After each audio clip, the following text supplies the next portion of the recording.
I'm beginning the recording now. Right. Good afternoon to all of you. And thank you for joining this interactive session with Professor Jayati Gupta on travel writing. Now, this, as many of you will know, is part of the course on travel writing that the Department of English is offering to the first and second year master's students this academic year. And the pandemic has actually, and the digital learning has actually offered us an opportunity to invite some of the more renowned people in this field who have done extensive research work. And this is the first of such interactive sessions, primarily meant to offer the departmental students a chance to interact with some of the luminaries in this field. Now, at the same time, we also have a number of participants, faculty members from various other institutions. Let me also welcome all of you to this interactive session. Now, for the purpose of certain decorum for the meeting, I'll just ask you to mute yourself throughout the session. There are 2 or 3 things I'd like to emphasize. First is that since this course is primarily meant for the departmental students, I will initiate the proceedings and ask a few questions to Professor Jayati Gupta, following which I will open this discussion up for our students first. Please do not misunderstand me. This is primarily a course for our students. So I think we should be giving them the first opportunity to ask questions. If you do have any further questions and we do not run out of time and Jayati agrees, then we can take your questions following the questions of the departmental students.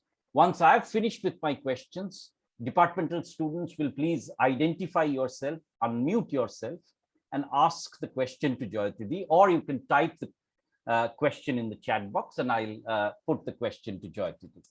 Right. So that is the modus operandi. I would now request Professor Jayati Gupta to please unmute herself and also, as it were, come on screen so that, I can introduce her formally. And Jayati, if you please. Before I offer any formal introduction to Professor Jayati Gupta, I'll just add this much, that it's a moment of great pride and pleasure for me, primarily because Jayati was my teacher at Presidency College. Now, obviously, it's Presidency University, and I'll never forget some of those days where Jayati taught us the Rape of the Lock, which kindled my interest in the 18th century. I will still very fondly remember those classes in room number 23. The second thing is that, in many of my researches and travel writing, Jayati has always been a mentor. And Jayati's work in this field has always inspired us. On behalf of the department, I welcome her because Jayati has also been a frequent visitor to Shantiniketan, a well-wisher of the department, and has advised many of our colleagues in numerous affairs concerning the department. So, Jayati, welcome to this session once again. Yeah, thank you. I'm very grateful for the invitation, and I'm happy to be here, because nowadays traveling to Shantiniketan is just not possible. So I'm happy to be there virtually. Thank you, Jayati. Let me offer a formal introduction for Professor Jayati Gupta. Professor Jayati Gupta is former head of the Department of English at erstwhile Presidency College, former head of the Department of English at West Bengal State University, and presently visiting professor at Adamas University. She has also been a Tagore National Fellow for Cultural Research in the Government of India and worked extensively at the National Library. A recent volume titled Travel Culture, Travel Writing in Bengali Women, 1870 to 1940, was published in July 2020 and has received great critical acclaim. It was published by Routledge. Jayati also has edited several other books I will remember, collaborating with her and contributing an essay for an edition of Moll Flanders. So I will not mention all the books, but let us say that Jayati is one of the most formidable names in the field of Indian travel writing, especially women travelers who travel to the West and elsewhere from India. So it's a great opportunity for our students to listen to her. And with those words of introduction, let me begin the interactive session. Jayati, I'll just take a minute to admit quite a number of people who are waiting for to join the session. Right. Jayati, our first question, something which many of my students have been asking me, and it has entered into the sphere of our discussion, is why did travel writing have a paucity of critical interest? You see, one of the things that we can see is that the rise of travel writing as a discipline of study was roughly coinciding with the rise of culture studies. And what changed so that, there was a sudden interest in travel writing as a critical form? Well, now there is a lot of, writing about travel, and, there's a lot of critical discussion about travel. But travel writing for a very long time, I think till the last decades of the 20th century, was never considered as a separate genre. And so it did not attract critical attention. So travel writing was basically seen as a source of history. It could be a kind of, it was, considered to be an incidental kind of writing. It could be, some form of leisure writing and reading there. And as a source of history, I remember that our history books always mentioned that Huan Sang, Fa Hien, Ibn Battuta, Al-Biruni, they had written books out of which, they had culled facts and figures for corroborating an historical period or a historical era. But we were never told until travel writing, we started exploring travel writing, that there were also, works of great literary pleasure, as it were. So we were not told that. Secondly, I think that people have traveled since time immemorial. So there were the nomadic journeys, there were the migrations, exiles, wars, relocations, trade, exploration. But that travel that I'm talking about was part of community activity. It was a collective kind of an experience. It was a collective kind of activity. And the culture of recording it, except, very generally, I'll come to that, it did not exist. So writing consciously about travel, mobility, displacement, I think, came much later. So the critical engagement also followed much later. And that by that later, I'm going to, take up that point again. Sometime, I think, when the individual became the focus, not just the community activity or the collective activity.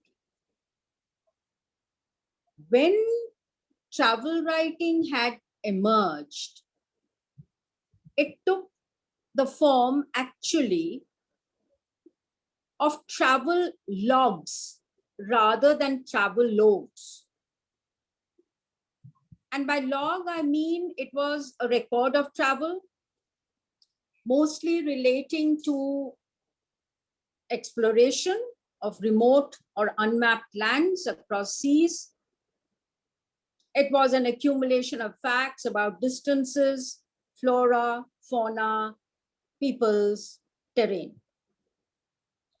So early travel writing, Western, European, Anglo-American, was essentially part of a discourse of knowledge, more empirical than imaginative or emotive.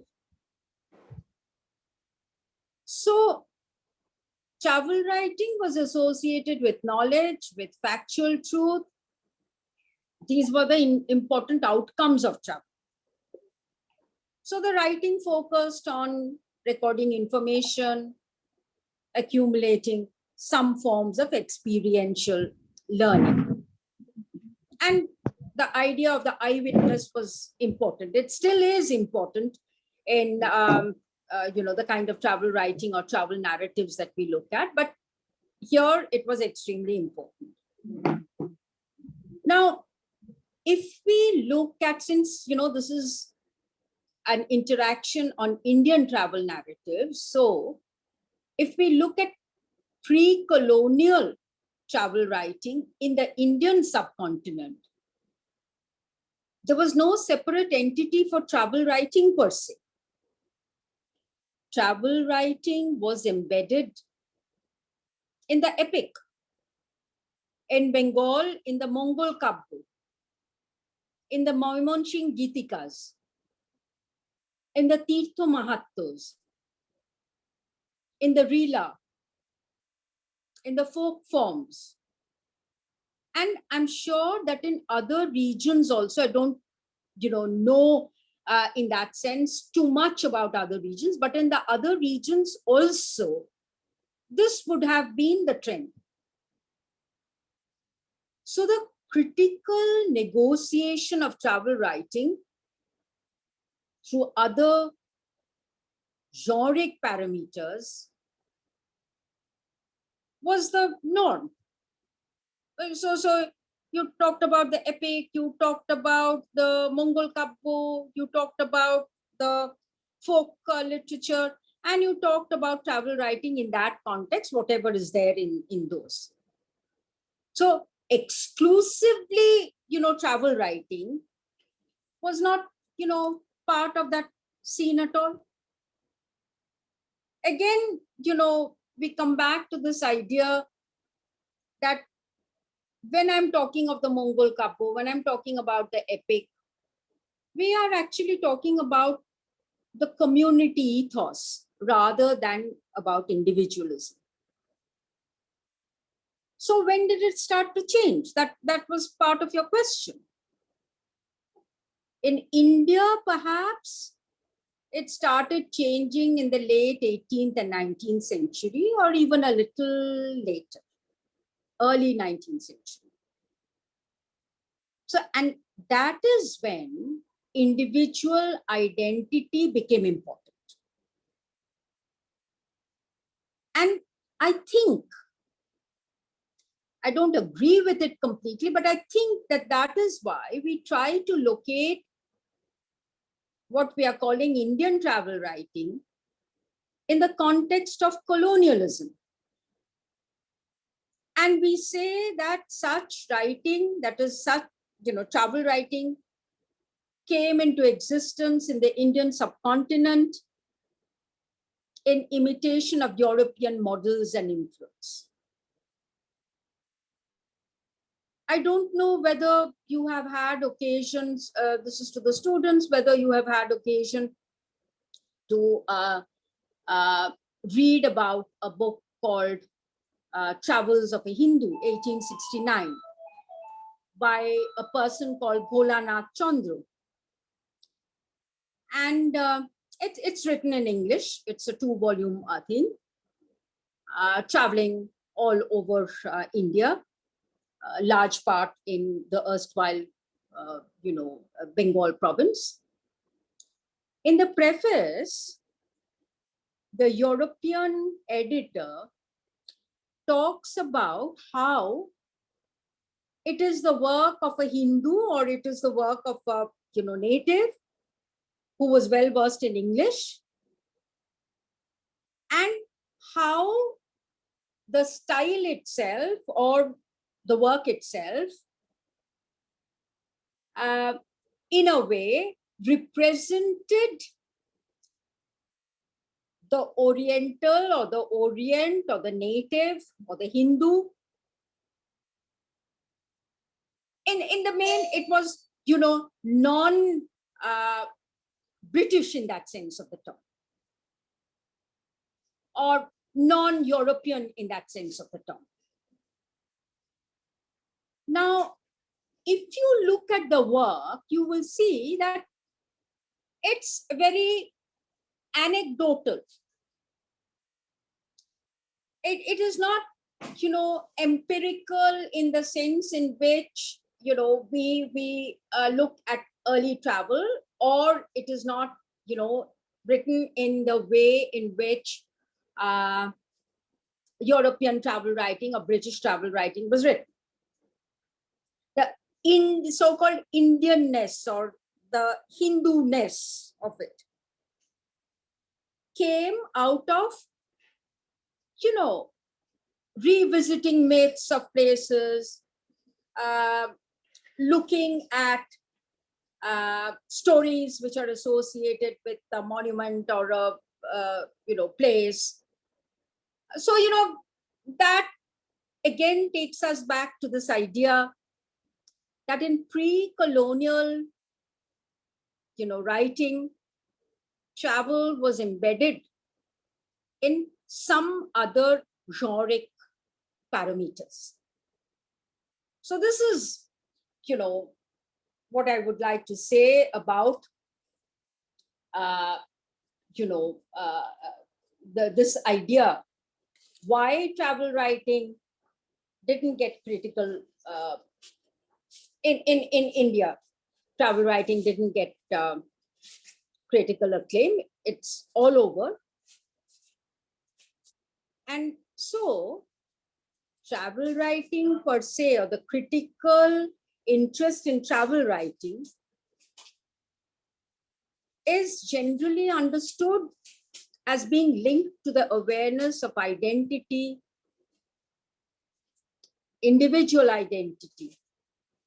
And that is perhaps when travel writing began to change and the interest in travel writing began to change. Right. Thank you, Jayati. Just one addendum here, which I've been feeling also for quite some time. I'd just like to sound you out on that. It's also, wouldn't it also be linked to two things happening simultaneously? One is that, actual travels due to colonialism, not only due to trade, but because many soldiers were traveling, ordinary, professionals were traveling, started happening. And secondly, the ways of print culture, as you say, with colonial modernity, the rise of, say, magazines like Provashi, the Modern Review, where you actually had one section or one segment on travel. And travel was seen as essentially as something which was associated with the sort of influx of modernity into an erstwhile culture. Would you agree with that?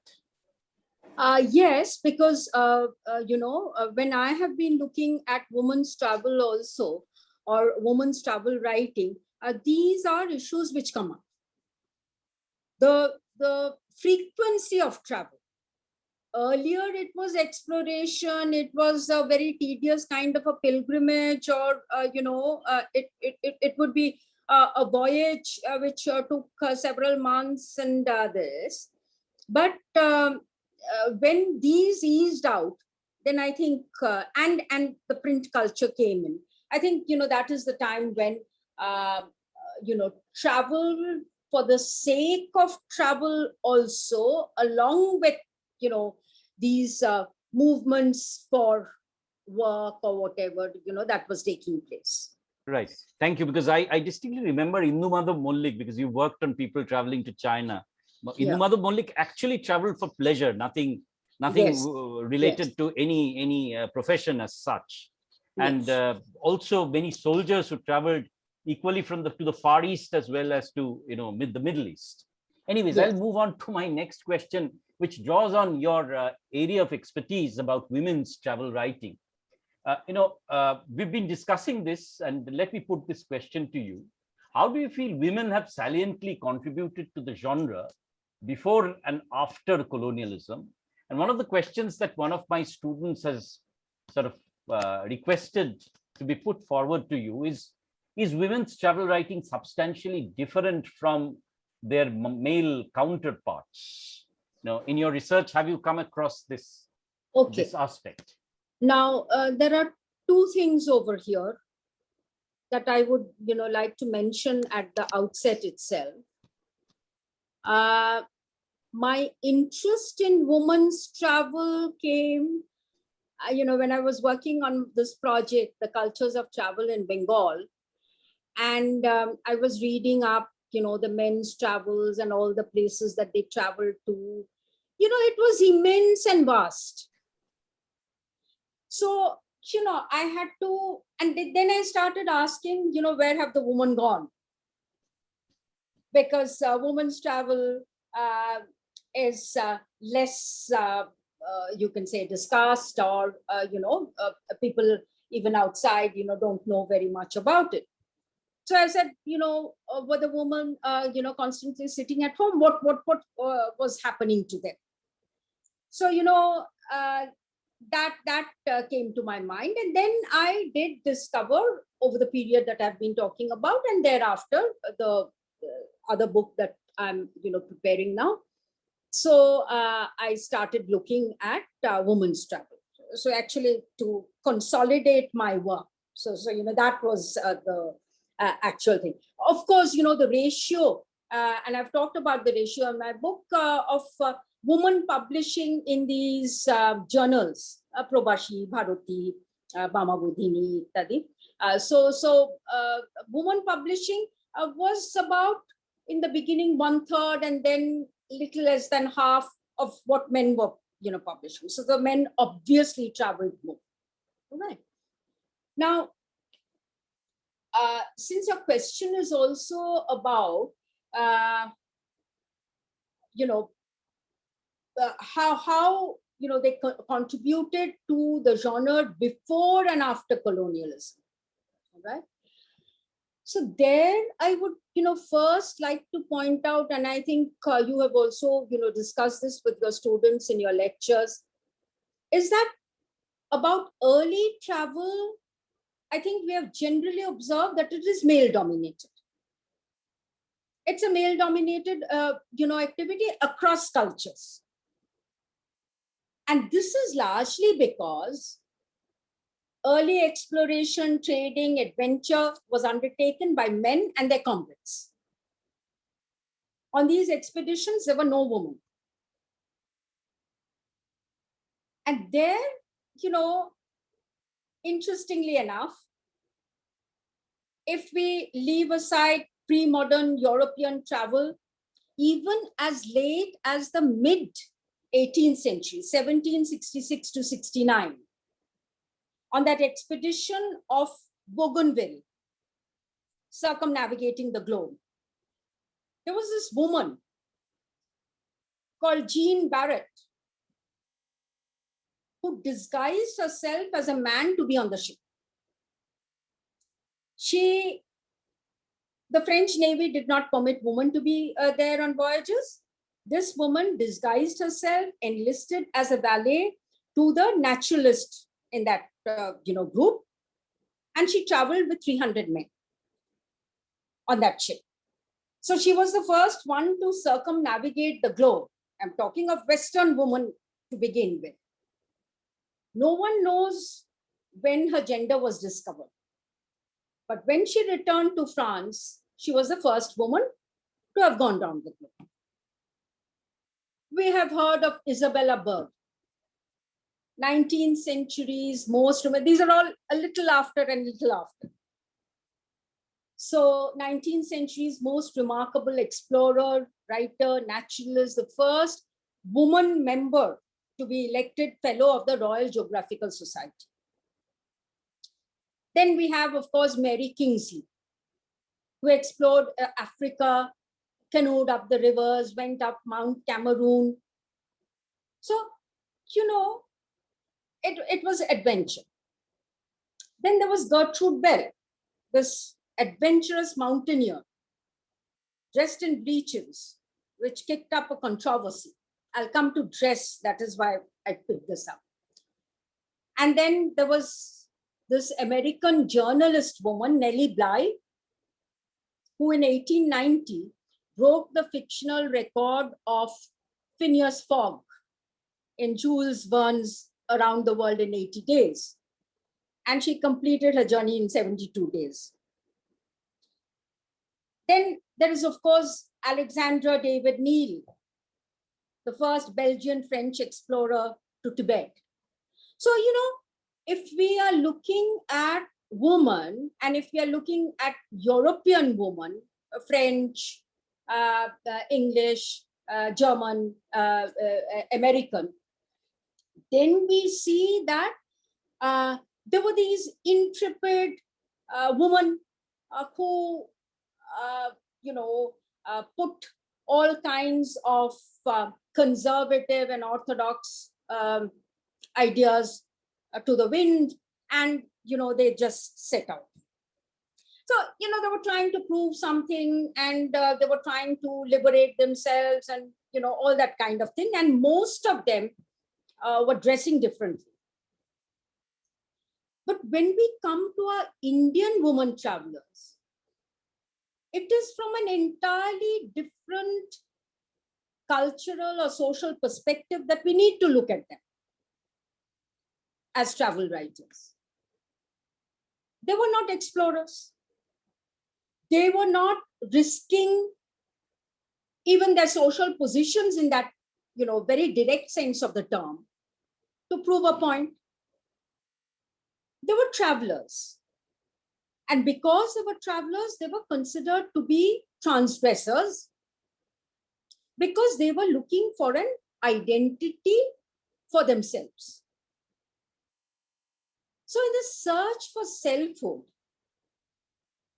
and I think, a collective concern for women in a similar predicament, our Indian women were traveling because of that. Very different perspective. And the social circumstances of our Indian women were also very different. Number one, the first obstacle that our Indian women had to overcome was gaining access to education. All these women, despite the fact that, they were cribbing about patriarchy and, men and the lack of freedom, etc., but they were all, literate. So lack of literacy was a major deterrent for a woman who traveled. And several of our indigenous women travel writers in the 19th century were all self-taught. They were taught by their father, their husband, their male siblings. So that is how they acquired literacy. So we do say that, these women travelers who went abroad, like Krishna Bhabini or, the others, even Pandita Ramabai, etc., they were in a sense privileged and elite. But I think that privileged and elite, it's a very, you can say, relative kind of a thing. Because they were only privileged and elite because they had taken the trouble to read and write. Somehow they were able to do it. So they were not elite like, say, Lady Mary Wortley Montagu or, several of these other, explorers that I mentioned from the Western world. Secondly, so literacy was one thing, education and literacy. The second was there were social restrictions, basically patriarchal, that confined women to the ontopu, to the zenana, to the inner quarters, and banished them from the public sphere. They didn't have a voice over there. And formal education for women and social reform. I'm talking of Bengal because it came there first, came with the setting up of Bethune School, 1849, the activities of the Brahmo Samaj. And this was, in a sense, a form of social emancipation for women.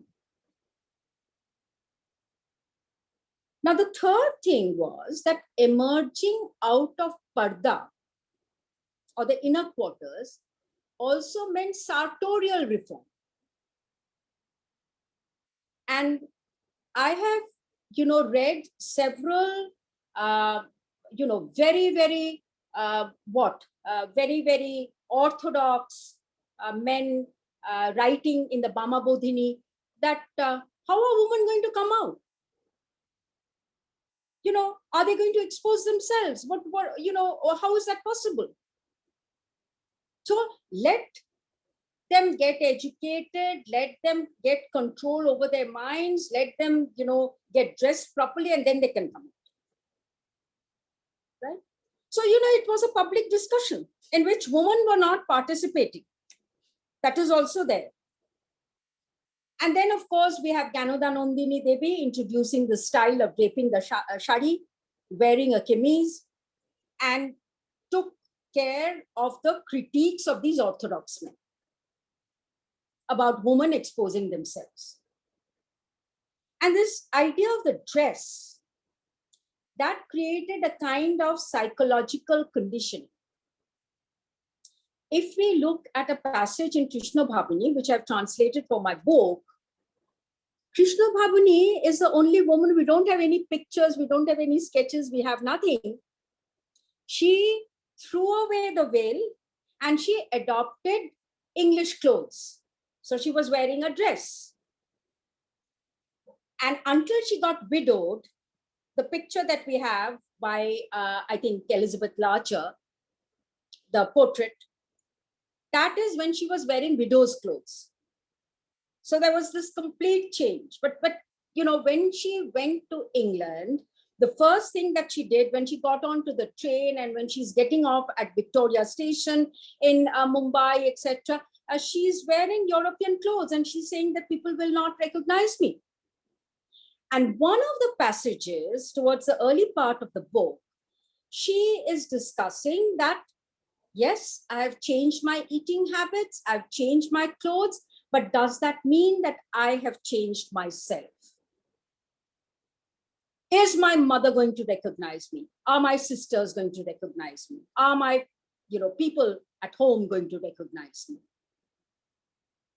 And let me put it this way, that the shari attracted a lot of attention outside, whether it is Durgabati Ghosh or whether it is others.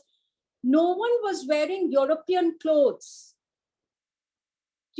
Up to say the late 1950s, when my mother went abroad, no question arose of wearing European clothes or wearing jeans or wearing skirts or whatever.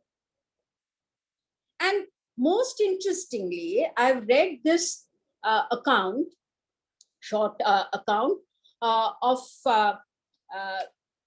going to Darjeeling, and these women are. It was a group, and there were several women in that group, and they are bathing in one of the waterfalls. They are all in shari, and they are saying that it's so difficult to walk and to go across the forest, etc. So sartorial reform came in the form of, all right, you wear underclothes, you wear this, but the shari didn't get replaced. It's only Krishna Bhavani, and Krishna Bhavani was psychologically, very upset about it. The fourth thing that I would say over here, what Amrit was saying a little while back, there was this proliferation of vernacular printing and the emergence of vernacular journals. Antopur, Mama Bodhini, Bharati, Prabhashi, and a host of others. So, and the woman was still very reticent about writing because they were all writing in the vernacular. And they were all writing in the vernacular, and there was always this kind of, you know, self, you know, they wanted to express themselves, but at the same time, they were aware of the fact that men were there who were writing a lot of this. So you know, there is a kind of reticence. Each, you know, Bengali travelogue that I have read by women has this little bit somewhere that this is not up to the mark, but you know, these are thoughts which came, and I thought that it will, you know, become important for my sisters who are going to go there later on, and you know, they will like to know, and that is why I'm writing. And the fifth point that I want to make in this context is that travel in general and women's travel in particular became more frequent with the introduction of railway travel. So we have women traveling by rail. Women's compartments and restrooms were instituted. And that also is a very interesting debate, which one finds in the journals of the time. That, you know, what happens if there is a, you know, special woman's compartment? They will be separated from their husbands. Will they be able to manage, and how they manage, and what happens? So, you know, you have that. So Indian travel writing is shaped by the cultural codes, customs, ethnicities, practices of particular regions. That will also be, you know, something which I will insist on. And each region has its own geophysical peculiarities. Social factors are also important. In Bengal, the social and educational statuses of a woman was much reformed by liberal thinkers. Ram Mohan, Vidyasagar, the Tagores. So women's travel writing emerged and proliferated in a significant way first in Bengal. Because I have, you know, tried to find out from the South, Kannada, you know, whether there were any women's travel writings towards the early or the mid 19th century. They have not been able to locate any, because literacy and, you know, these facts which I mentioned, you know, came earlier to Bengal. So it's not as though women's travel writing suddenly flooded the Indian sea.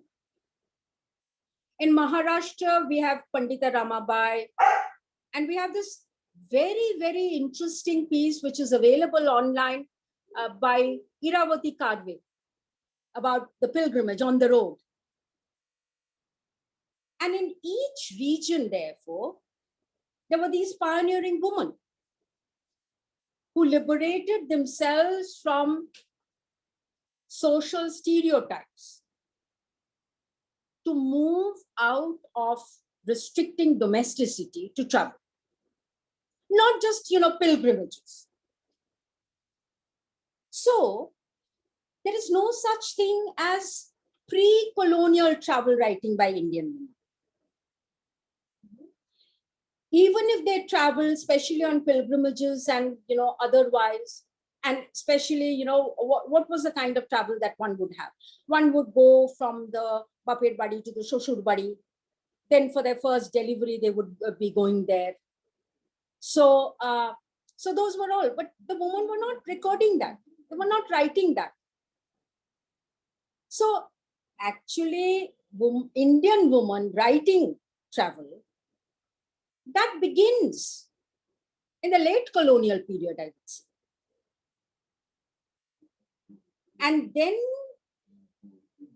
the past, or, you know, then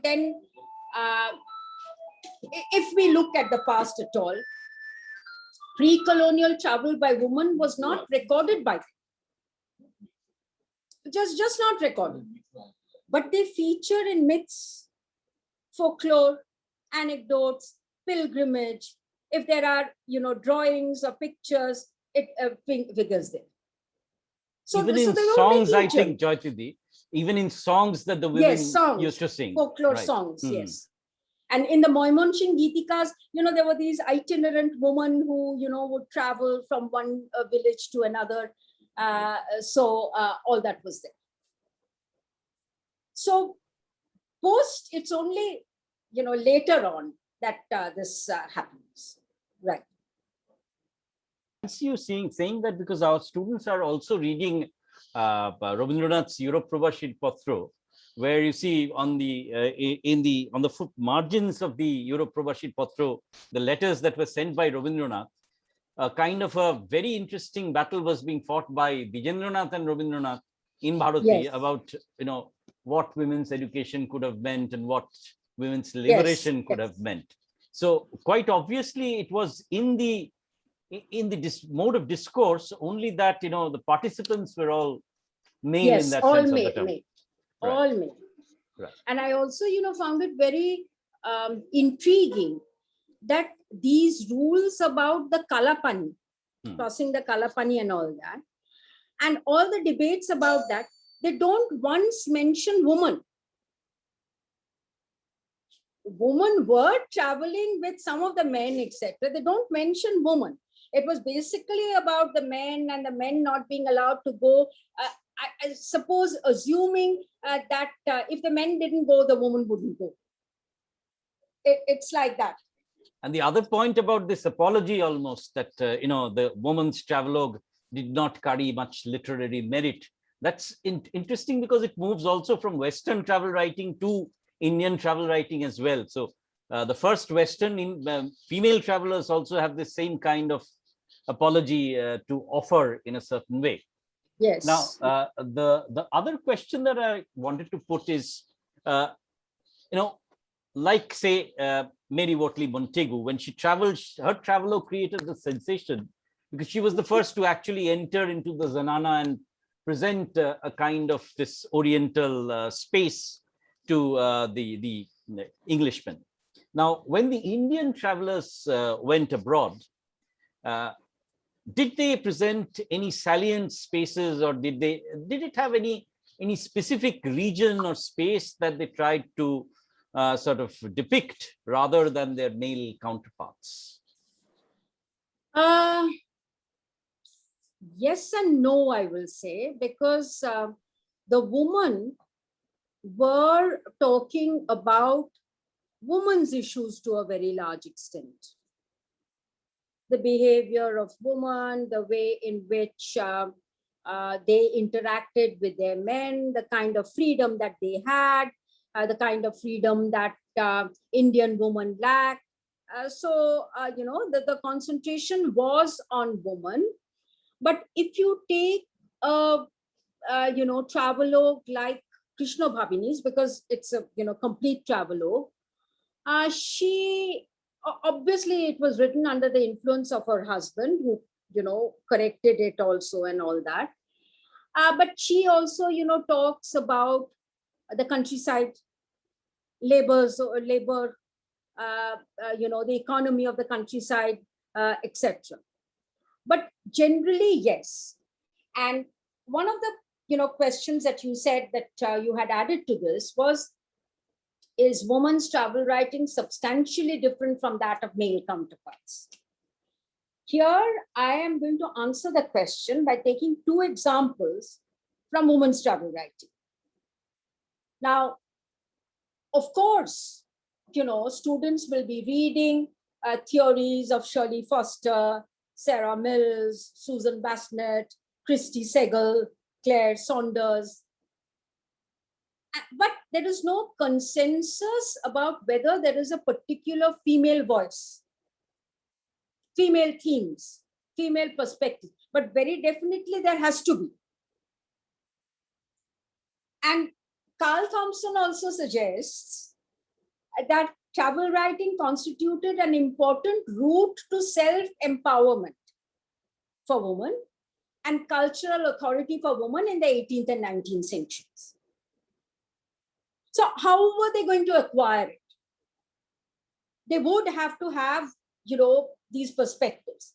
And I'm going to, use, as I said, I'm going to take this question by using two passages, right?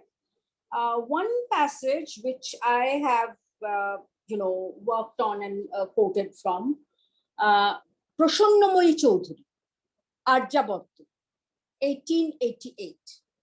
And if you're talking about the literary quality, Prashonnamoyi's prose is exquisite. Her Arjabottu has not been translated, I think, into English. It's, the entire thing has not been translated into English, but it is it is a work of literature. It is not a humdrum, travelogue as the woman, talk about. Now, here, I will say that Prashonnamoyi Chaudhary, 1888. So imagine an Indian woman, Bangali Mohila, Indian woman. And she says that she's talking about the gaze and how the man's gaze and the female gaze is, different.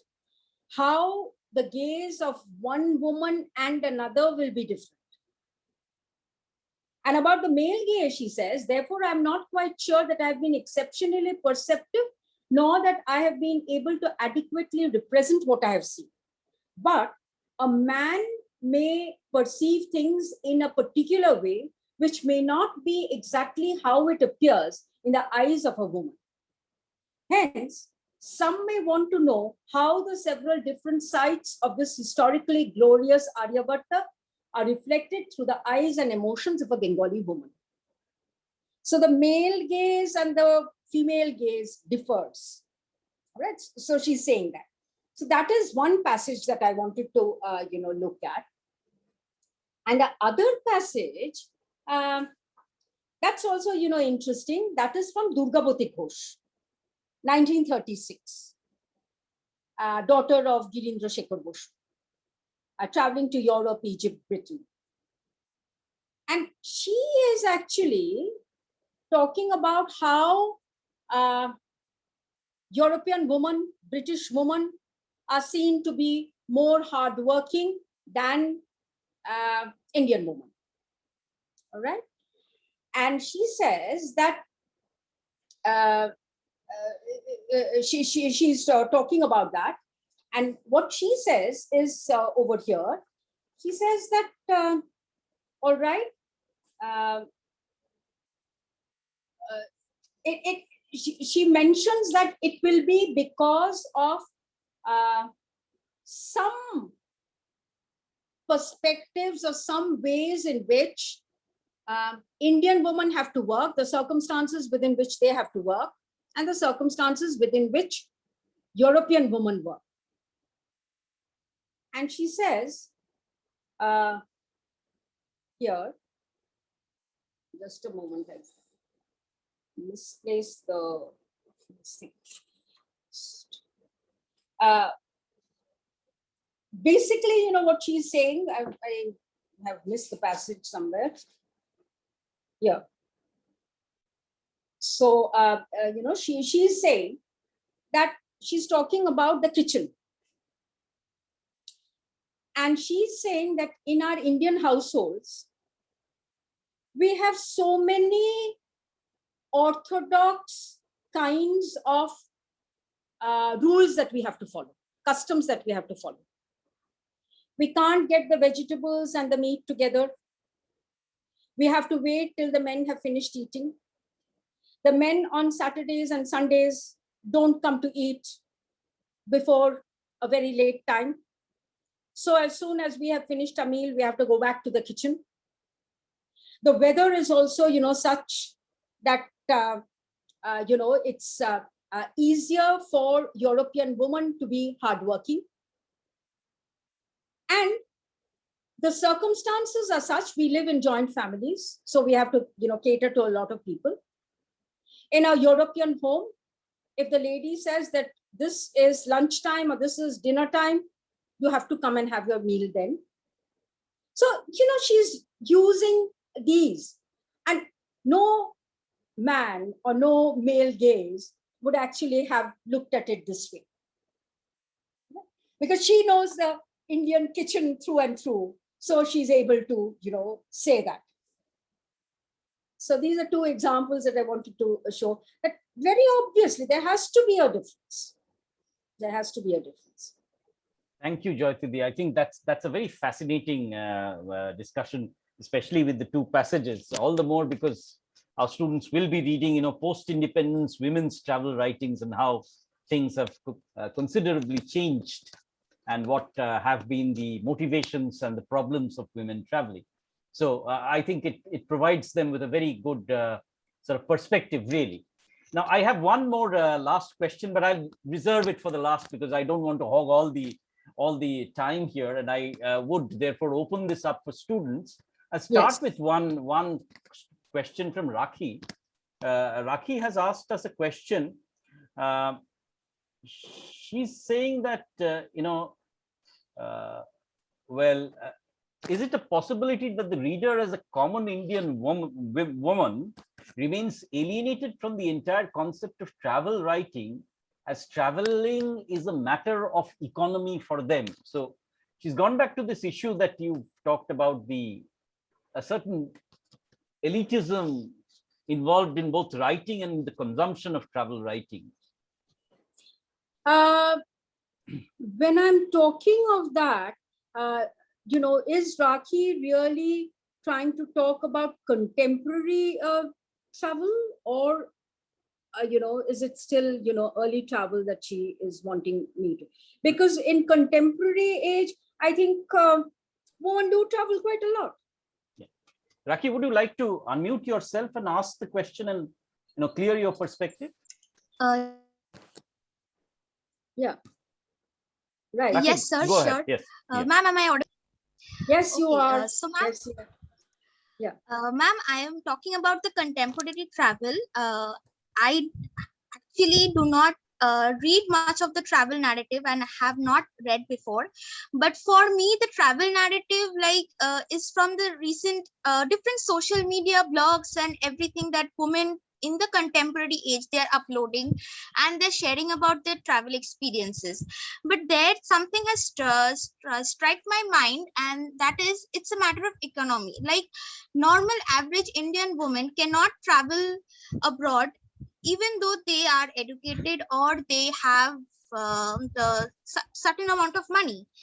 The factor of economy is still alienating them from reading such travel narratives, as I have seen in case of many of my friends, that do they actually access those travel logs? They said no, because they're indifferent to those factors, because since traveling abroad is still a matter of economy for them and they cannot afford that, so they don't even access those kind of travel writings that is going on in the internet in the contemporary. So that what has stricken my mind, that are they getting alienated as a Indian woman from the entire idea of travel writing and others, just because they cannot afford that factor even in this post-independent era?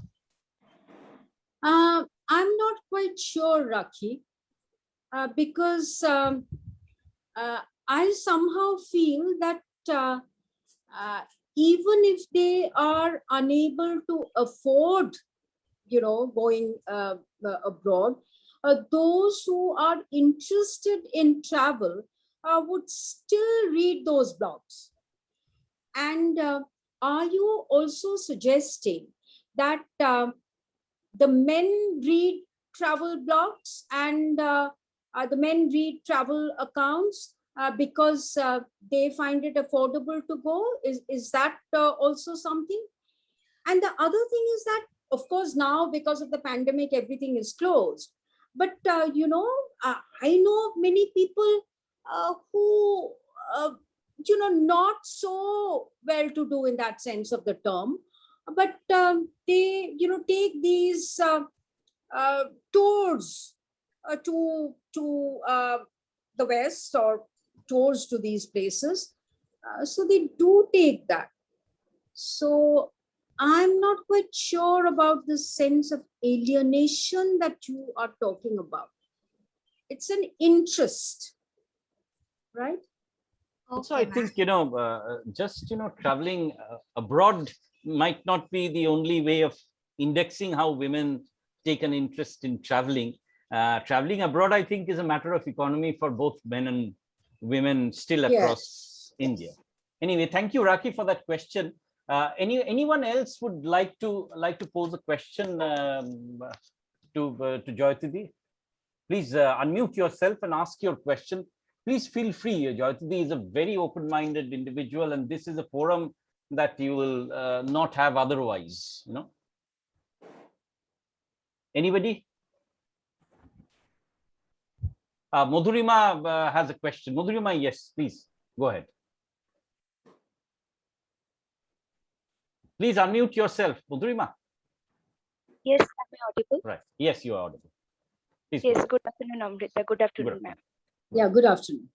Ma'am, at the beginning of your lecture, you said something about travel as a collective act, as a community act. And this reminds me of, the concept of pilgrimage or tirtha. And Yes. we all, commonly, tirtha or pilgrimage is related to religion very much. And my question is exactly that how the secular travel writing with a secular perspective became popular, and what are the reasons? Is it only about the European imitation of European travel writings that you have talked about? No. Pilgrimage or religious travel was one of the oldest forms of travel and one of the most sanctioned forms of travel. Even for women, pilgrimage or religious travel was allowed even in the Indian context where you otherwise were not, actually coming out of the antapur. So, so you do have, very early on, whether there are accounts or not, there would be women in the pilgrimage groups, as it were. Several women would be there on the pilgrimage groups. So, that is there. Secular travel came about especially, or it proliferated, especially with communications becoming, easier. Communications becoming easier in the sense of in India or the Indian subcontinent, it would be the coming of the railways, which is the mid 19th century. So, after that, people, started traveling, or women even, started traveling, as I was telling you. So that kind of secular travel. Men still, traveled to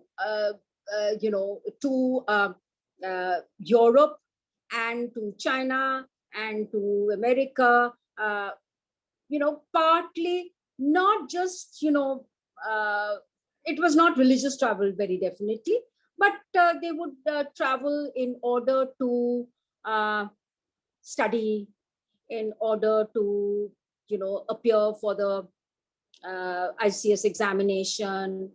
So they travel like that. Krishna Bhavani's husband traveled like that, for the first time.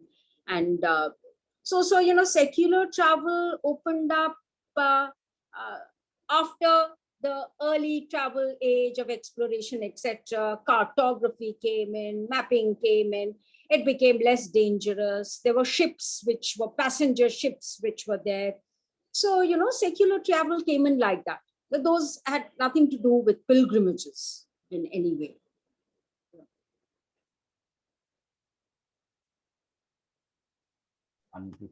There are two questions, of course, one of which Shruti has taken away from me, actually. I intended to ask you this at the end, maybe.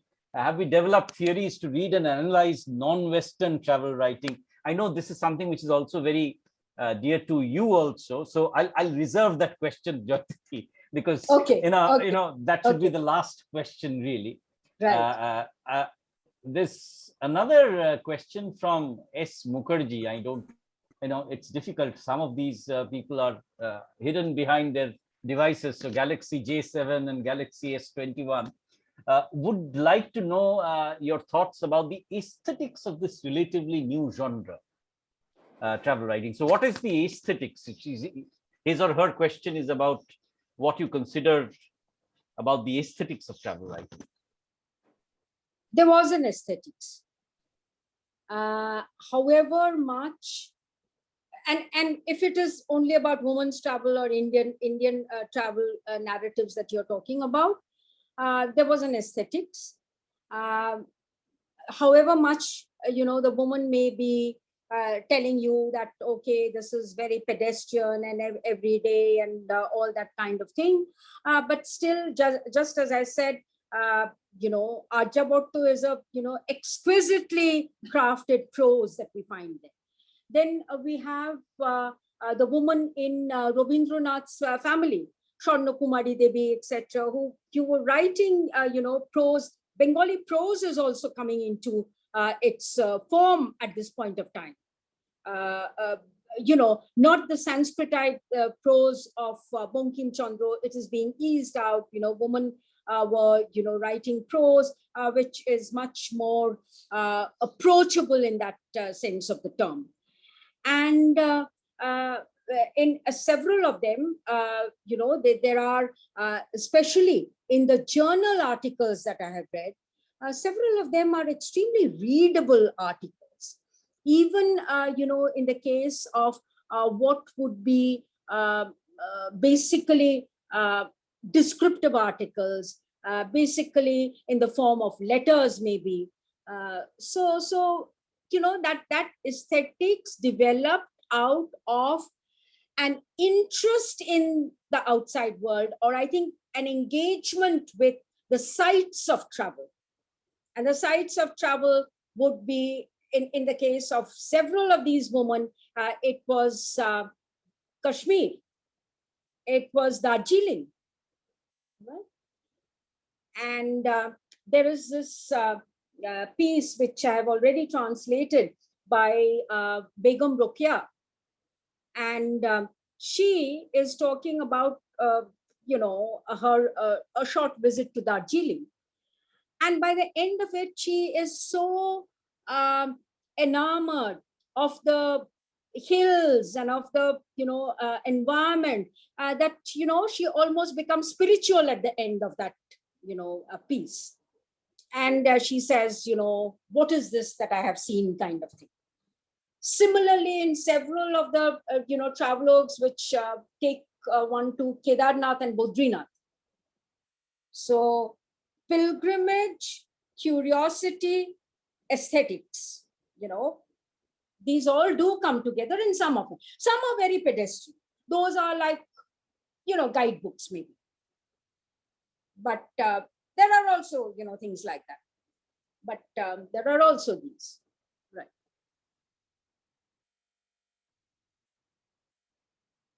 The next question comes from Boijonto. Boijonto is asking us about whether there's a difference in the way that women travelers were received in the traveling countries when compared to the male travelers.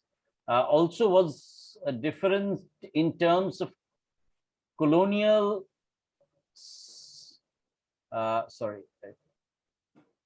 colonial subject who came to these women travelers, white ladies traveling to colonies and vice versa. So I think you've substantially probably talked about this also earlier, but anyway. Yes. Women, were,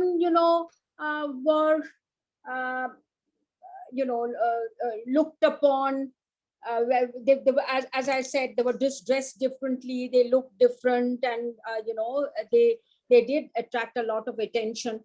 And I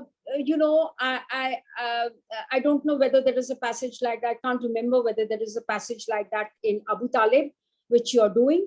But in Ittisuddin, the Wonders of Vilayat, the fact that, he was dressed differently attracts a lot of attention. He becomes a kind of spectacle over there, and, because of his color and because of his dress and because of, his manners. So he does become a spectacle. And the woman also become objects of curiosity.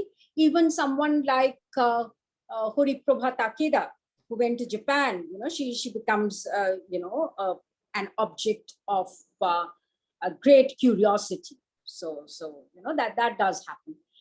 And what I suppose, we haven't talked about, because, this is about Indian travel writing, are the mem sahibs coming to India. The mem sahibs coming to India, living over here. Obviously, they attracted a lot of attention, but, they were also, quite secluded, I think. They were also, there was the separation. Yeah. Vojanta, would you like to unmute yourself and ask, add to that question? Or is your question answered? That has been answered. Thank you. Yeah, right. Jyoti, in the meanwhile, let me ask you something else. We've talked about, how Indian women were traveling to the West, and the entire discourse seems to have gravitated towards it. But as you said, Indian women were traveling to Japan, to China. They were traveling also to places like Egypt and within the country as well. So what were the, between the travel to the West and the travel to the, say, Far East, would we see a kind of different politics in travel writing? Yes, very much a different politics. Because when one was going to the West, they were going to that colonial, you can say, center, the center of imperial rule or whatever, to the metropolis. And there were certain expectations which they had built up from the travelogues of men as well, or from the men in the family, from what they had known or heard. So there were some expectations about the West, whether it is Europe, or Europe was different, of course, from England or Britain. But even over there, I would say that it was a question, there was a lot of anxiety about how were they different? How were they superior? Were they really superior? So there was a suspicion, come anxiety about trying to find out about that. And there are these critiques, as well as these compromises which are made about Western life. And yes, it is good, and we should learn this over here. Like even Krishna Bhavini says that patriotism is something which you find over there, and that is what should be inculcated in our country as well, etc.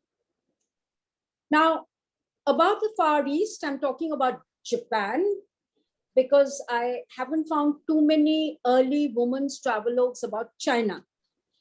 Men did go to China, but women I haven't found. But Japan, not just Takeda, but you have Shanta Devi, you have Saroj Nolini Dotto, who were going. Japan was an Asian country, right? And all these women were going to the schools, the girls' schools. They were looking at the homes. They were, trying to find out how, the discipline of the Japanese people, the cleanliness of the Japanese people, the attitude of the Japanese people, the self-reliance of these people actually help to form their country.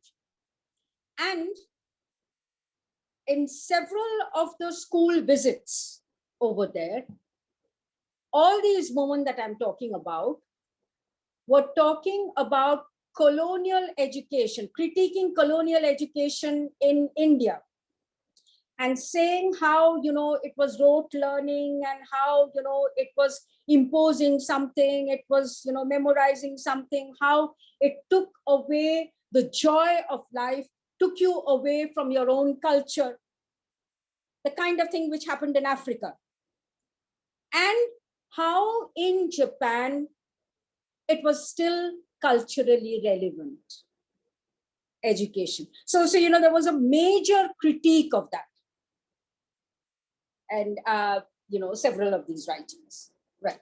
I think Lokhi Narayan has a question here. Lokhi has asked, can we think about travel writing as a genre of trauma? For example, when a slave travels to the place where he's brought to. And the other thing that he's asked is, also about physically disabled people or challenged people sort of traveling. And he's given this example from Shravana Kumar in Ramayana. Right. So would you like to take those questions? I would say travel writing as trauma, especially the middle voyage. The travel writing as trauma, yes, in some kinds of travel writing. But if this is about Indian travel writing, we don't have the accounts left by ayahs or laskars or slaves in the European households and how they were treated. So it is very difficult to relate it to Indian travel writing, but yes, it could be, in a way, travel writing, which could be associated with forms of trauma, especially slaves. We don't have, I think, any narratives, whether by men or by women, of people from Bihar or from Bengal who went to these plantations in the Mauritius and the Maldives and places like that. We don't have that. If we did have that, then perhaps we could relate it. But then it's only the slave narratives that of in the American context or the African context that we have. And about disabled people traveling, not in these early times, as it were, but I think there would be in more recent times there could be works like that where it talks about not just the travel, which is it wouldn't be traumatic, but it would be like a way of overcoming one's disability. That kind of travel or travel writing would be possible.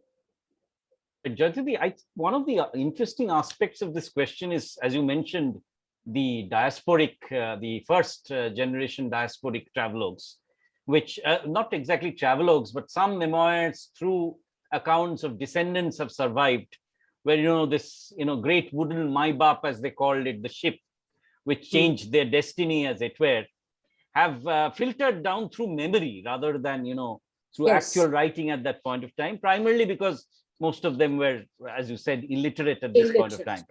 Right. So oral memory and oral records, these are also nowadays taken. So there were like, testimonies which actually when they talk about themselves, they're talking about a collective. Right. We can think of Gauritra Bahadur, for example, that fascinating narrative of descent. Right. Now, the next question is from Shubham. Shubham asks, as you mentioned, the proliferation of pilgrimage narratives, given the socially and morally oppressive setting related to religion, how were the women of the times grappling with the issue of religion? Say, religion, there would be two aspects to religion. There would be the superstitions, there would be the Brahminical codes which were being imposed on them. There would be the sati, and all that kind of thing. So it would be those. But at the same time, a woman, at least in, they were ritualistic, but women, were allowed to go on pilgrimages. There was a kind of freedom which they felt when they went on the pilgrimages, because it took them away from their daily chores. It allowed them some kind of a freedom to move around. So the pilgrimage itself, however religious or ritualistic it would be, the pilgrimage was something that they would look forward to. And in most cases, it was like that, whatever records that we have. Bushra has a question. I think he wants to clarify how we trace literary elements in a travelogue. So what would be the indicators, really? See, I don't know about the structure of a pilgrimage narrative will be different from the structure of a narrative which where you are recording it in the form of a diary. So not in terms of structure, but what are the literary qualities? Literary qualities would be perception. It is how you are looking at the world around you, how you are interpreting the encounters around you, and what are you getting out of it. And something which is very pedestrian will just give you the facts and leave you at that. But if it can, literary quality is when it would be generating a curiosity and interest in you. I would ask you to read in terms of, since it's Indian travel writing and not Bengali travel writing, I would ask you to read, all right, for Bengali, I would ask you to read Arjabotto in Bengali. And for this, I would like you to read On the Road by Iravati Karve. And you will see how a travelogue, which is a pilgrimage travelogue, can take you to another level, right? Another narrative level, another perceptual level. So maybe also in the way in which the self is expressed in terms of certain emotional responses to yes, particular events, people, perspectives, sites, and responses, right, and concepts. Another travelogue which I wanted to introduce and talk about, it has an English translation, is Nobunita Debshin. Nobunita Debshin's The Pilgrims Trail, which is a Kumbh Mela narrative. And it is from top to bottom extremely humorous, and it is very irreverent about the Kumbh Mela. Kumbh Mela, which, as Hindus, we take it to be something which generates a lot of this ritualistic interest, etc. She is talking about all that. She's talking about her, misshaping, whatever goes on at the Kumbh Mela. And she comes away, she's gone with this irreverent attitude, but she has made a lot of, people who have helped her. So, it has been an experience which has helped her. And she writes it in a form where she talks about the cantos, all right? And even in terms of structure, it is very interesting. And if you go to the last line and she comes back home, etc., and then she talks about her mother, and she says, and in the last she says, Mahakumbho Jog Katha Amrito Saman Dino Nobonita Gahe Shuno Punnoban. she's using the tropes, or she's using the forms which were used in traditional, much of pilgrimage narratives, much of folk narratives, etc. And she is, writing a modern day travelogue, irreverent about the Kumbh Mela. So, it depends on how you're looking at it. Many possibilities. Right. I'll open this up for other listeners also to sort of put in their questions. You could unmute yourselves and pose the question to Jayati. Ananda, would you like to since you're teaching one component of the travel writing course, would you like to put any question to Jayati? I guess. Hello, Jayati, lovely to hear you, and thank you so much. Yeah, it's lovely to see you. Well, you're not seeing me, but you're hearing me. I'm sorry about that, but yeah, okay. But I'll turn on the camera when possible. I thank you for the usual clarity and the I don't know, the lucidity that you bring to the subject. And I kind of I dabble in travel literature mostly at the level of some kind of modest ethnographic practice, Right. as opposed to critical engagement on any sustained basis. But I was deeply interested in what you were saying about women travelers in particular, and I could not but connect that with a little bit of work that I've done in women and the notion of straying, women and mobility, particularly in the context of urban spaces. So would you see any kind of historical, not just contiguity, but maybe a parallel between these two, as it were, trajectories? One is women coming out and working in urban spaces and being more visible as a segment of the urban population, and the other trajectory that you are talking about, of women actually venturing beyond their domestic, and by that I mean not just domestic space in terms of their house or home, but their domestic habitat in terms of the city or the nation that they might belong to, and venturing beyond, traveling to other countries and so on.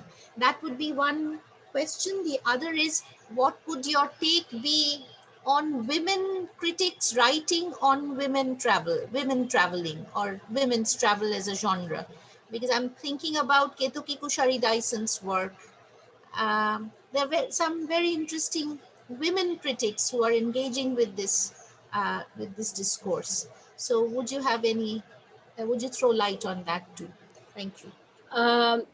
About women, I'll take the second question first. About women critics engaging with women's travel or women's writing. It's basically because much of the woman traveling or women's travel, that is still not visible. And when Ketuki Kushari took up her first book, which was about these women who came to India during the days of the Raj, and they were writing about their journeys and within the country and their passage from Britain to here. That was a kind of pioneering work that she was doing at that point of time many years ago. And now I think though there is a lot of talk about okay, people in other cultures traveled too, kind of thing. So even while there is talk about that, there are not enough translations, or there are not enough critical engagements to really project that to the outside world. And I'm talking about for us also in, those of us who don't know, say, Tamil or Malayalam or Kannada or, Marathi or Gujarati, Punjabi, we don't, unless these are translated, we don't come to know about, the existence of that and relate it comparatively to the time frames that we are talking about in Bengal. So we remain insulated in some way or the other. And I think, it is women critics who, seem to be more interested in that because it is about a woman's history, women's silences, and, the way in which women are forgotten and, their voices are not heard. So it's that. And the other question which you asked is very interesting. So you're talking about the trajectory of women coming out of their domesticity or antapur and then, traveling outside. And you're talking about these other women who are coming to the city spaces, for their work. See, those who are coming to the city spaces for work are essentially in, I think, the bracket of survival. They are, in that category. They are part of that migrant population that we, have been, hearing about in very recent times, and the way in which migrant populations have been affected by the pandemic, right? So they are in that survival mode.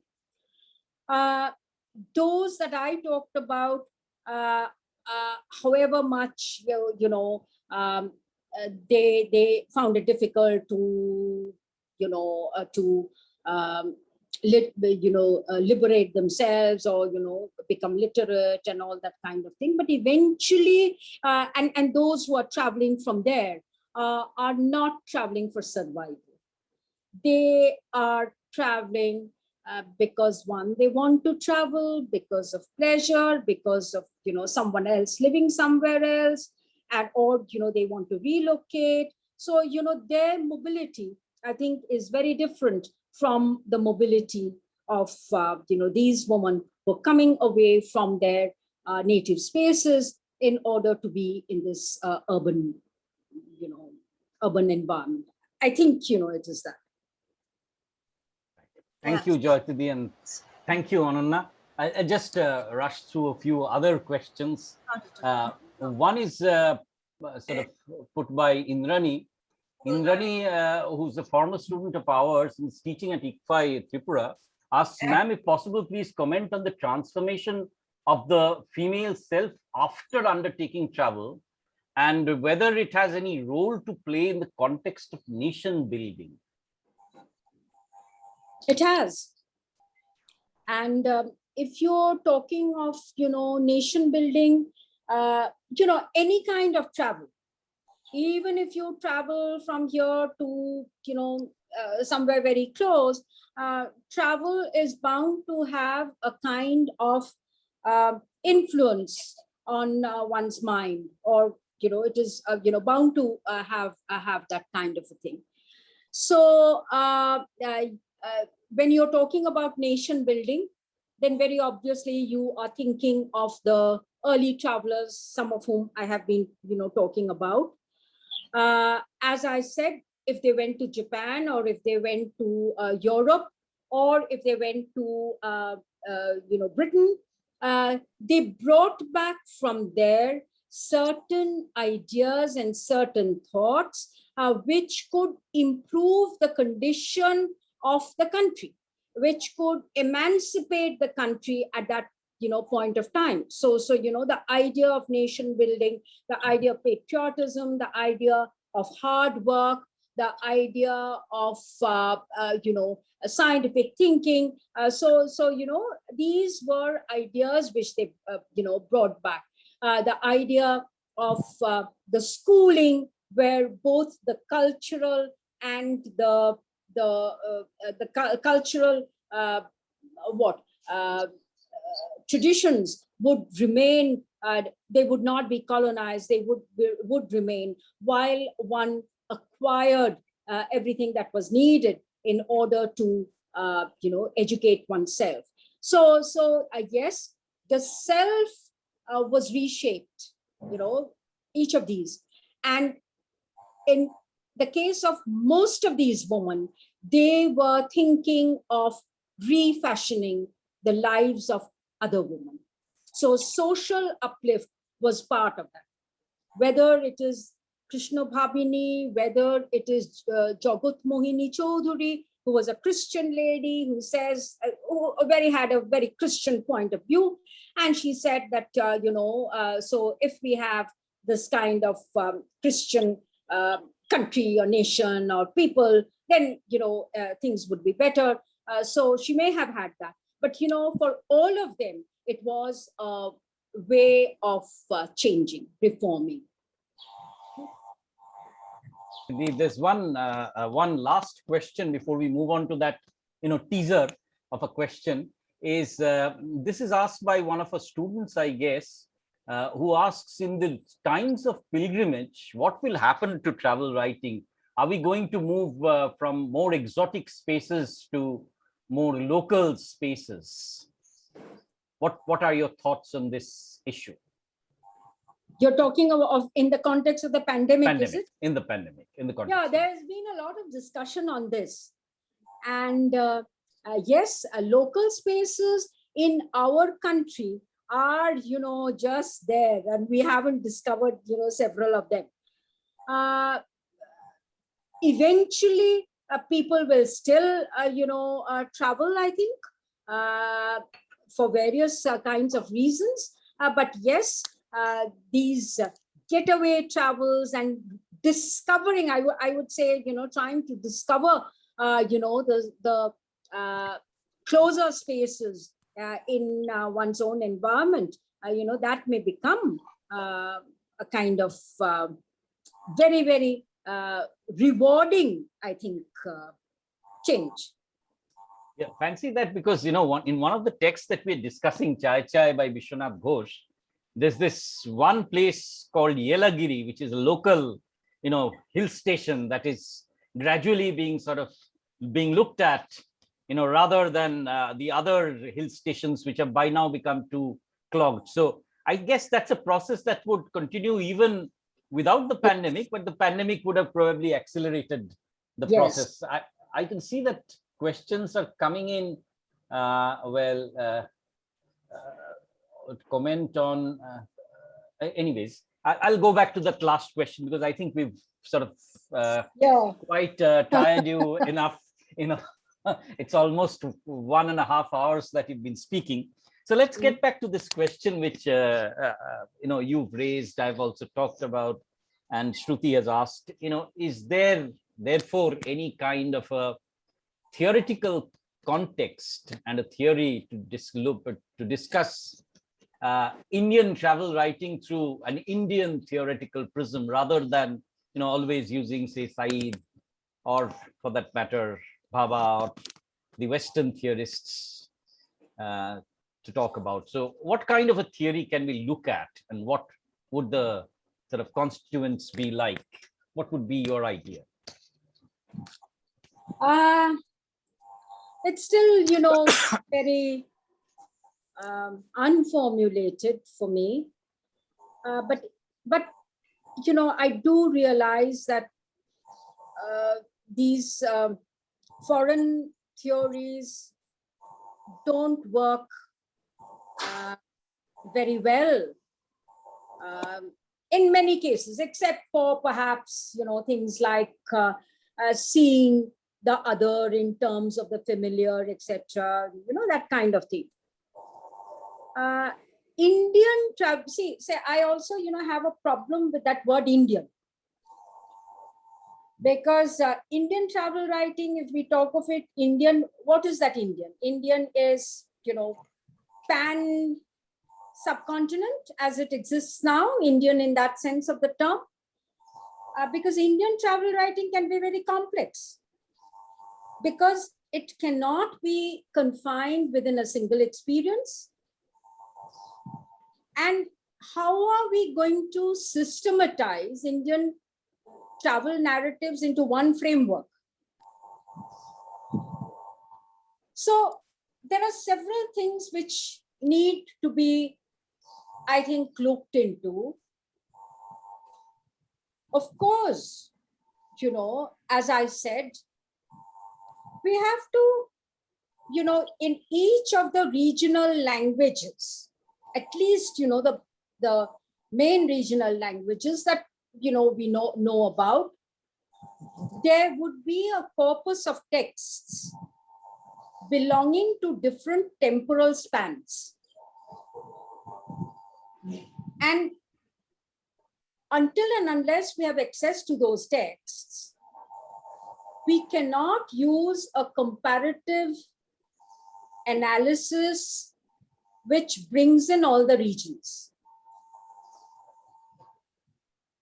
So, you know, that is one way of looking at it, a comparative way of looking at corpuses of text across temporal spans from the regions and trying to see, you know, what coincides and what doesn't coincide. And if it doesn't coincide, then, you know, what was happening here and what was happening there?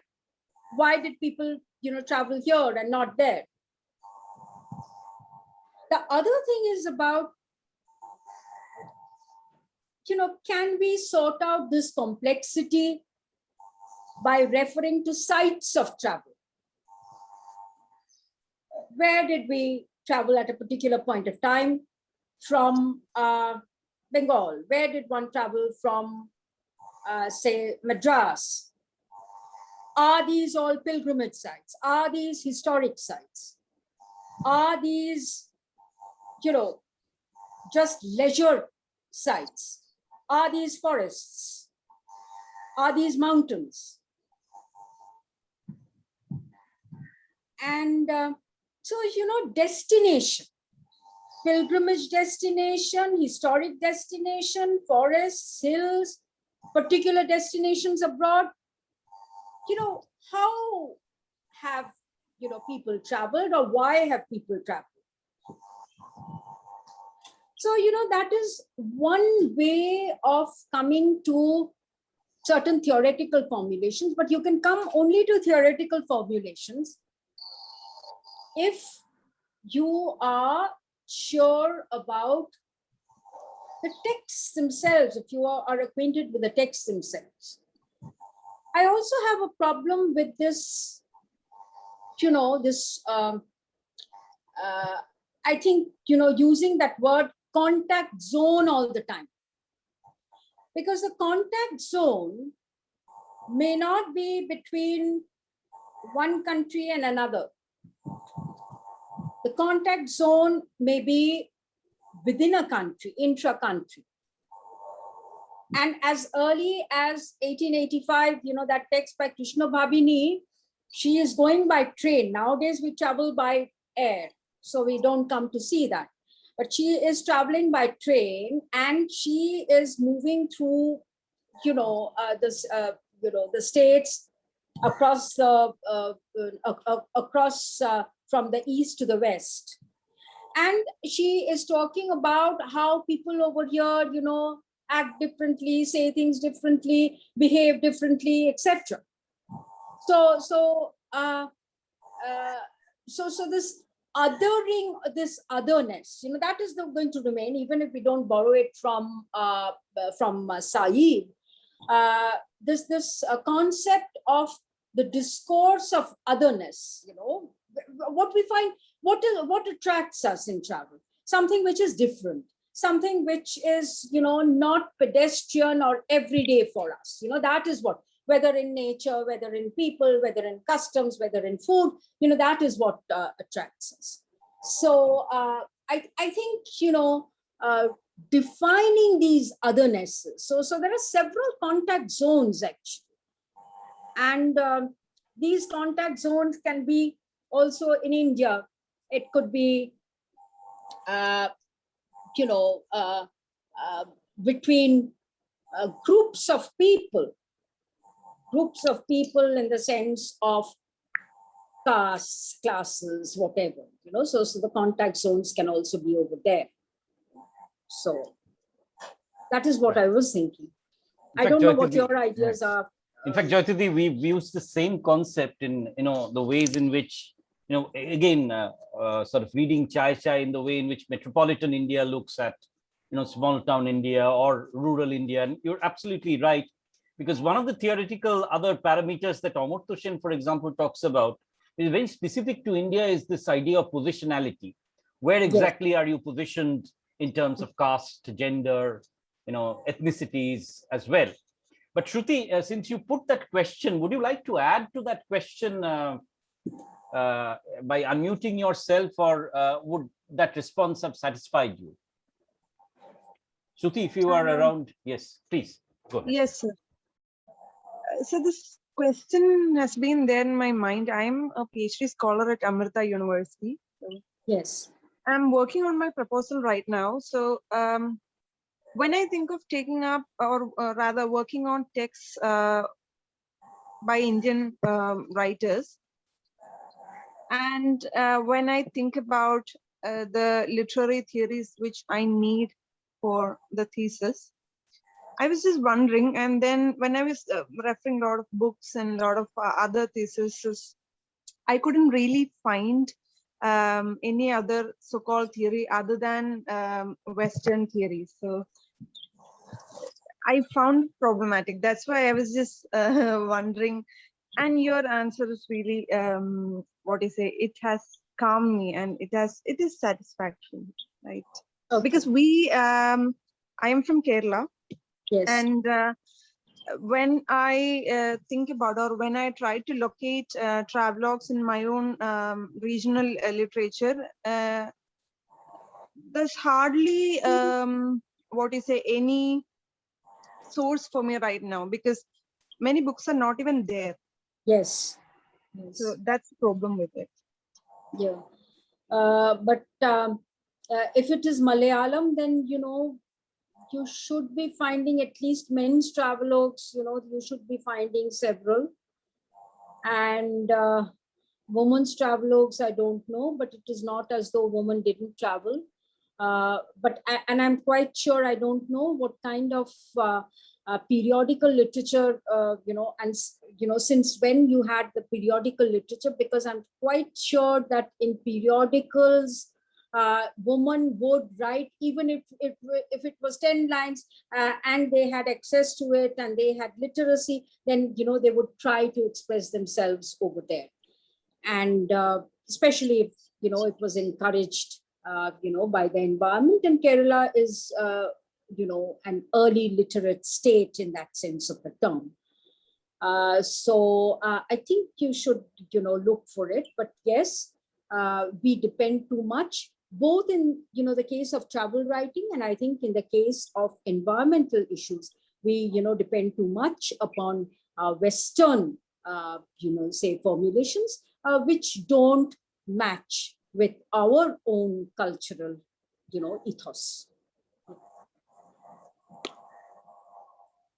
think it's been quite a long session. We've just crossed 1 hour and 45 minutes. I think I'll sort of bring this session, the questions, to an end. But let me just take this opportunity of reminding my students that, you see, it is in these kind of interactive sessions, rather than one speaking in a monologue, that the problems, the issues that researchers face while working on travel writing become more prominent, and your ideas can then therefore sprout better. Of course, what Jayati has given us today is a very fertile area for master's students, really, because some of you might be encouraged to take up researches in travel writing based on the leads that she has provided. For example, the Far East in Indian travelogues has really been something which needs a lot more work to be, leaves a lot more work to be done. Similarly, the Middle East is also another space where Indians did travel. We've not covered one area, which I guess we have very few texts of Muslim women traveling. And then there's this issue of also post-independence women's travel, and how neoliberal capitalism, the rise of feminist discourses have also provoked new kinds of texts. And my colleague Ananya is about to sort of discuss a text by Madhu Veena on contemporary women traveling. So that should be fascinating to a lot of students as well. I can see Dhruvajyoti has raised his hand. I'm sorry, Dhruvajyoti. I think we'll call it a day here. This kind of interaction always leaves a little bit more to be discussed, but let us not stretch this too much. Of course, Jayati is available over email. So if you write to me, I can, or yes, you can write yeah, you can just forward. I'm sorry, Dhruvajyoti, please don't mind. I think I'll call it a day right now. So if Shudev is around, is Shudev around? Shudev? No, I think we've yes, yeah, you are right. Shudev, could you just formally propose a vote of thanks? I think Right. this has been such a wonderful session. Yeah, this has been such a great session. Been listening in. At one point of time, I was a traveler. Now I'm not so much of the actual traveler types, but I do roam around here and there. Nothing to really write home about.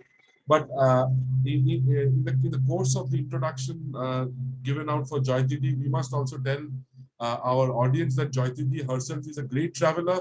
Jayati has been traveling down quite a number of times between Shantiniketan, Bolpur, and she's been with us as our external BOS member for 3 years, and we've been around in a car. She's been going here and there. She's with us for 15 days, 20 days. She was a visiting professor. She had come down with the car, and it's a privilege, our great honor to have been part of this. Thank you, Jayati, for being with us. Our guests, Amrita, who's been doing this as part of his taught course. Also, this is the first of the 4 lectures that has been arranged.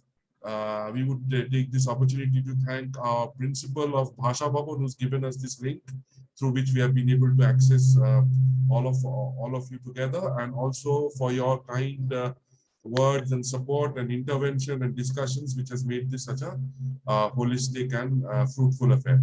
So with that, I thank you once again, and hopefully you will also join us again tomorrow, the day after. Yes.